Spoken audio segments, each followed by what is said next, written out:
The Projectionist spirit within the O'Brien movie theater. It was a chilly October evening in 1976, and the town of Renfrew was buzzing with excitement over the latest horror film, Carrie. John, Mary, Catherine, George, and Margaret, a close-knit group of friends, were eager to see the movie at the O'Brien Theater.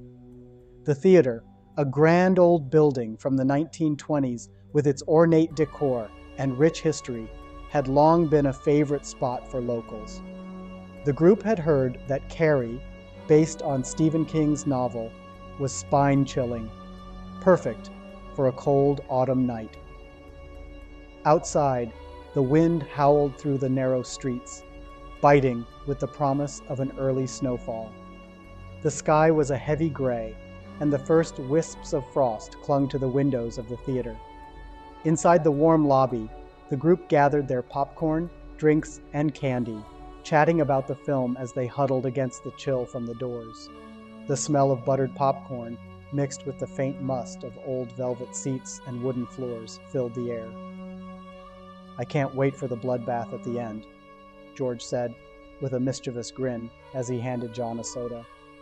"You just like the scary stuff," Mary teased, rolling her eyes. "Let's hope the movie's not as bad as your last pick." Laughing, they made their way to the balcony. They had chosen these seats deliberately, not just for the view, but because it was near the old projection room, and George had heard rumors about strange happenings up there. "It's where the action happens," George had insisted, always drawn to the eerie and unexplained. The further they climbed, the colder the air grew. The seats creaked beneath them, and the draft seemed to be worse here, the kind of damp cold that seeps into your bones. Margaret shivered, rubbing her arms. "Did they forget to turn on the heat or what? It feels like an icebox up here." "Nah, it's just October in Renfrew," Catherine joked, snuggling into her coat. Mary leaned over with a grin. "Maybe it's just the ghosts trying to get comfy." As the previews began, the screen flickered in the dim light, casting shadows that danced along the walls. The hum of the projector behind them filled the air, its mechanical rhythm oddly comforting in the otherwise quiet space. Then, about halfway through the opening scenes, Margaret noticed something strange. Out of the corner of her eye, a figure emerged from the small door leading to the projection room. It was a man, but his clothes were wrong. He wore a worn brown jacket that looked like it belonged to another time, decades out of date, with patches on the elbows and a flat cap pulled low over his forehead. His hunched posture and slow shuffle gave him the appearance of someone much older. "Who's that?" Mary whispered, nudging Margaret. "Is he with the theater staff?" Margaret frowned, her breath catching in her throat. I don't think so." The man walked down the aisle, completely oblivious to the group. He moved with an eerie slowness, not making eye contact, his gaze fixed straight ahead. He sat down about 8 rows ahead of them, right under the balcony's edge, his body hunched, shoulders sagging as if carrying the weight of years. Oddly, he wasn't facing the screen. Instead, he sat rigidly, staring off at nothing. Catherine snorted, elbowing Mary. "Looks like your kind of guy, Mary. A little vintage, maybe?" Mary chuckled, but there was something forced in her laugh. Yeah, very funny. Maybe he's just cold like the rest of us." The group exchanged uneasy glances, and despite their jokes, a feeling of dread settled over them. The man didn't belong here. Everything about him was wrong. His clothes, his posture, his stillness.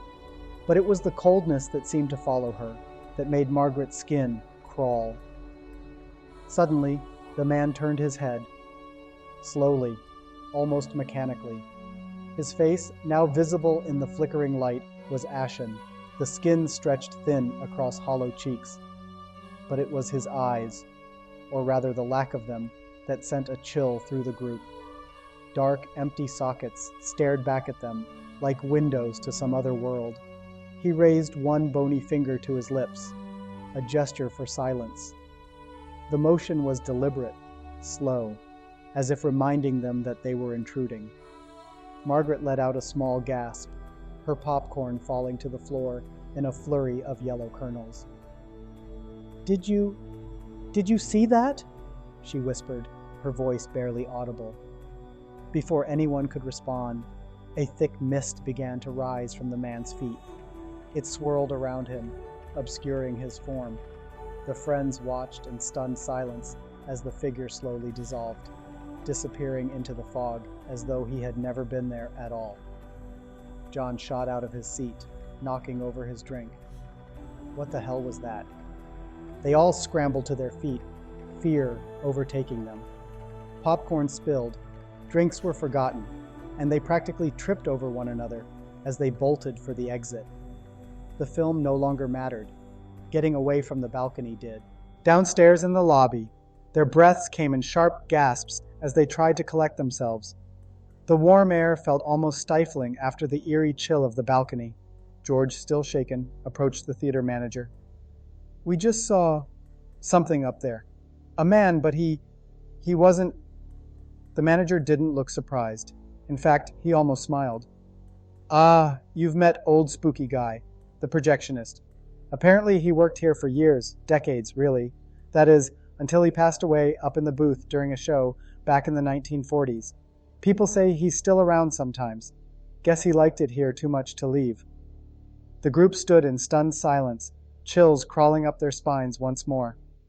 Margaret's voice was barely a whisper when she finally spoke.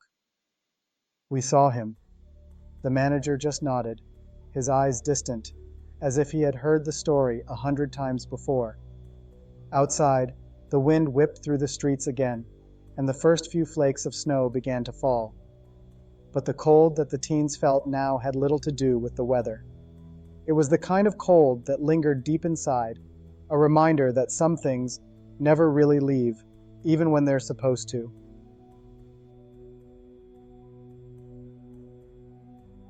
This ghost tale was produced by Rick J.M. Gauthier, the up-and-coming Canadian author of the Little Ricky the Boy, Little Ricky the Lad, and Little Ricky the Young Man collections of short stories.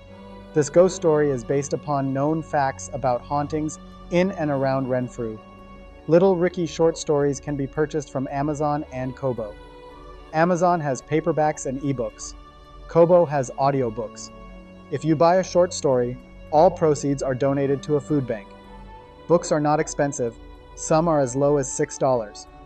Consider helping Rick get established as an author by supporting him with a purchase and a review. Consider helping Rick to feed the hungry.